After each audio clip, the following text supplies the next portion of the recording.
দুল কিনতেছো? পারফেক্ট লাগতেছে কিন্তু এটা। তুই এখানে কি করিস? ও তোর সাথে কি করে? নিশ্চয়ই ফ্লার্ট করতেছে। আয়। বুঝলাম না, আমার বন্ধু বান্ধবের কি ভাবি টাবি লাগবো না কোনো?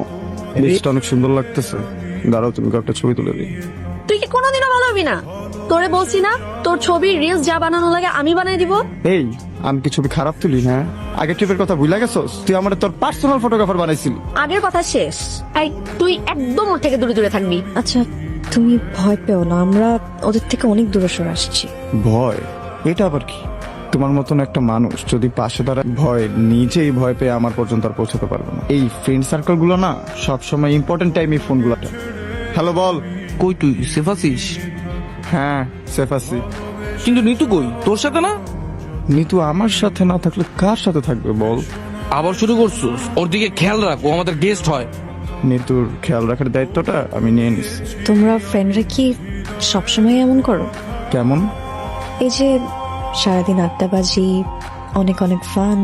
এগুলাই বলতে গেলে আমার লাইফ। আর তোমার গার্লফ্রেন্ড? আমার গার্লফ্রেন্ড কই থেকে আসলো? লুকানোর কোনো দরকার নেই, আমি তোমার ফোনে দেখছি তোমার বেব কল দেয়। তুমি ভাবছো বেব আমার গার্লফ্রেন্ড? বেব আমার দাদু। এ আসমা, বেবের কি হইছে রে? তেমন ফুলে রাখছে কেন? ভাইজান, দাদি যেন আপনার উপর রাগ করছে। তো আমি করছিটা কি? আসমা, তাকে বল এতক্ষণ হয়ে গেছে, পৌঁছে একটা ফোন পর্যন্ত দেয়। ট্যুরে যেতে না যেতে আমাকে ভুলে গেছে। এই যে কানে ধরছি, সরি। আসমা, তাকে বল আর নাকামা করতে হবে না, কান থেকে হাত নামাতে বল।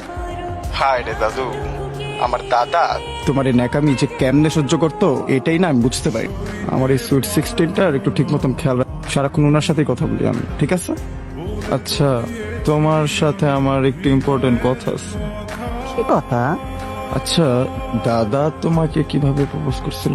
তো দাদা তার পকেটে করে একটা গাঁদা ফুল এনেছিল, সেটাও শুকিয়ে গেছিল, ওই শুকনো ফুলটাই আমাকে দিয়েছে।